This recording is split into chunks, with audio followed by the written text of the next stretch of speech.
एक कुर्सी ने पूरी दुनिया की राजनीति बदल दी। ट्रंप और शी जिनपिंग की एक तस्वीर जिसमें दुनिया के सबसे ताकतवर नेता को जानबूझकर छोटा दिखाया गया और उस एक तस्वीर ने बता दिया अगला युद्ध कहां होगा। लेकिन भारत ने भी चुपचाप एक ऐसी चाल चल दी है जो चीन को पसीना छुड़ा देगी। पूरी कहानी जानने के लिए ऊपर दिए गए लिंक पर क्लिक करके वीडियो जरूर देखें यदि आप शॉर्ट्स देख रहे हैं। अगर आप यूट्यूब पर हैं तो अभी चैनल को सब्सक्राइब करें, फेसबुक पर हैं तो 7 टीवी भारत को फॉलो करें। नमस्कार, मैं हूं सुशील गिरीश पांडे और आज की प्राइम अपडेट में जो खबर हम लेकर आए हैं ये एक चेतावनी है, एक कुर्सी की चेतावनी। जी हाँ, एक कुर्सी जो बीजिंग में रखी गई थी जिस पर अमेरिका के राष्ट्रपति डोनाल्ड ट्रंप को बैठाया गया था और उस कुर्सी ने जो संदेश दिया उसने पूरी दुनिया को हिला कर रख दिया। देखिए इस तस्वीर को ध्यान से। डोनाल्ड ट्रंप की ऊंचाई है 6 फुट 3 इंच, शी जिनपिंग की ऊंचाई है 5 फुट 11 इंच से भी कम, यानी ट्रंप शी जिनपिंग से कहीं ज्यादा लंबे हैं। लेकिन इस तस्वीर में शी जिनपिंग ट्रंप से लंबे दिख रहे हैं। कैसे?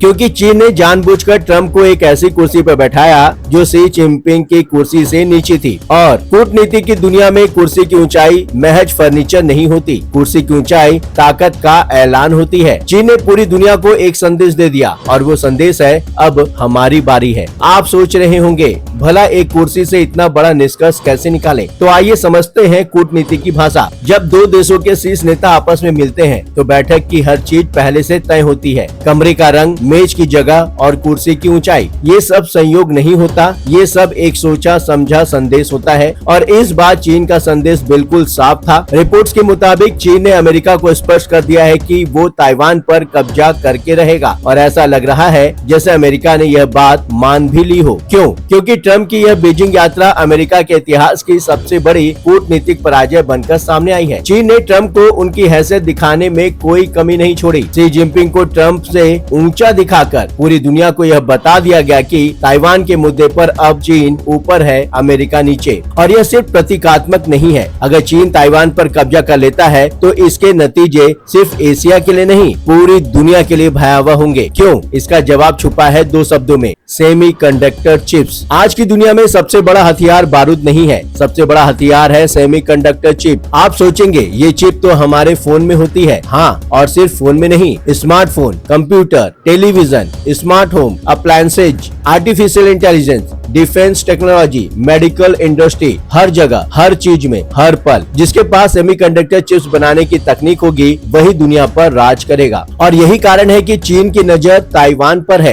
ताइवान की कंपनी TSMC यानी ताइवान सेमीकंडक्टर मैन्युफैक्चरिंग कंपनी दुनिया की 80% सेमीकंडक्टर चिप बनाती है। 80%, यानी दुनिया के हर 5 में से 4 चिप ताइवान में बनते हैं। अगर ताइवान पर कब्जा कर लेता है चीन तो दुनिया का सबसे जरूरी संसाधन चीन के हाथ में आ जाएगा और तब अमेरिका और भी लाचार होगा, यूरोप भी और भारत भी। लेकिन भारत ने वो कर दिखाया जो शायद किसी को उम्मीद नहीं थी। पीएम मोदी ने ठीक इसी नाजुक वक्त में एक ऐसी चाल चली जिसने पूरी बाजी पलट दी है। प्रधानमंत्री मोदी अभी विदेश यात्रा पर हैं और नीदरलैंड में उन्होंने एक ऐसी डील पक्की की जिसे जादुई कहना भी शायद कम होगा। आपने TSMC का नाम सुना, चिप्स बनाने वाली कंपनी। लेकिन सवाल है TSMC चिप्स बनाती कैसे है, किस मशीन से? दुनिया में चिप्स बनाने की सबसे अहम प्रक्रिया है लिथोग्राफी और यह तकनीक पूरी दुनिया में सिर्फ एक ही कंपनी के पास है, नीदरलैंड की ASML यानी TSMC चिप बनाती है। लेकिन वो मशीन जिससे चिप बनती है वो मशीन सिर्फ ASML बनाती है। और अब नीदरलैंड की ASML ने भारत की टाटा इलेक्ट्रॉनिक्स के साथ एक ऐतिहासिक डील कर ली है।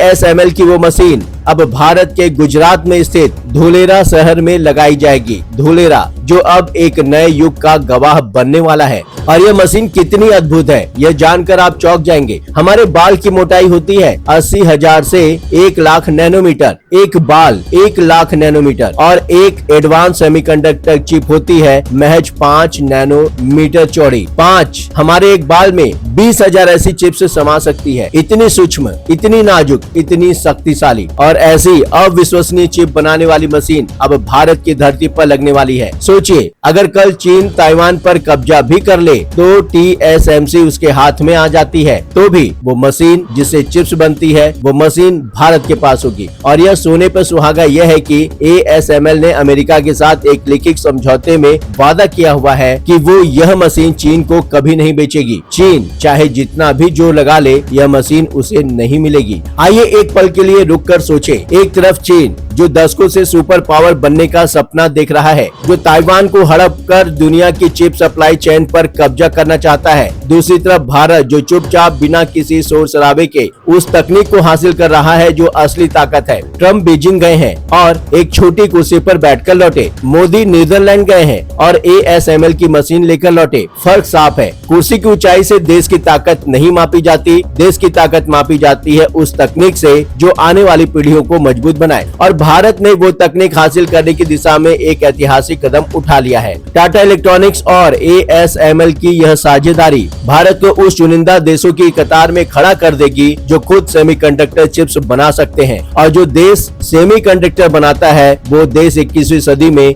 कभी कमजोर नहीं रह सकता। आज की खबर को सिर्फ एक राजनीतिक घटना की तरह मत देखिए, यह उस बड़े खेल की एक झलक है जो आने वाले दशकों में तय करेगा कि दुनिया में किसका दबदबा होगा। एक कुर्सी ने बताया कि अगला बड़ा संघर्ष ताइवान के लिए होगा। एक दिल ने बताया कि भारत उस संघर्ष के लिए तैयार हो रहा है। ताइवान भारत का मित्र देश है और अगर कल उस पर संकट आया तो भारत के पास वो तकनीक होगी जो पूरी दुनिया को उसकी ताकत का एहसास कराएगी। यही है असली बात। इतिहास हमेशा उन्हीं का होता है जो आने वाले तूफान को पहले से भांप लेते हैं। चीन ने एक कुर्सी से संदेश दिया, भारत ने एक मशीन से जवाब दिया। बीजिंग में एक कुर्सी नीचे रखी गई और दिल्ली में एक ऐसा कदम उठाया गया जो इतिहास की किताबों में दर्ज होगा। यह वक्त है जानने का, यह वक्त है समझने का और यह वक्त है भारत पर गर्व करने का। मैं हूं सुशील गिरीश पांडे और यह थी आज की खास बात 7 TV पर। अगर यह खबर आपको जरूरी लगी तो इसे अभी शेयर करें, हर उस इंसान तक पहुंचाएं जो भारत का भविष्य समझना चाहता है। YouTube पर है तो चैनल को अभी सब्सक्राइब करें, Facebook पर है तो 7 TV को फॉलो करें, क्योंकि ऐसी खबरें आपको सिर्फ यही मिलेगी। जय हिंद।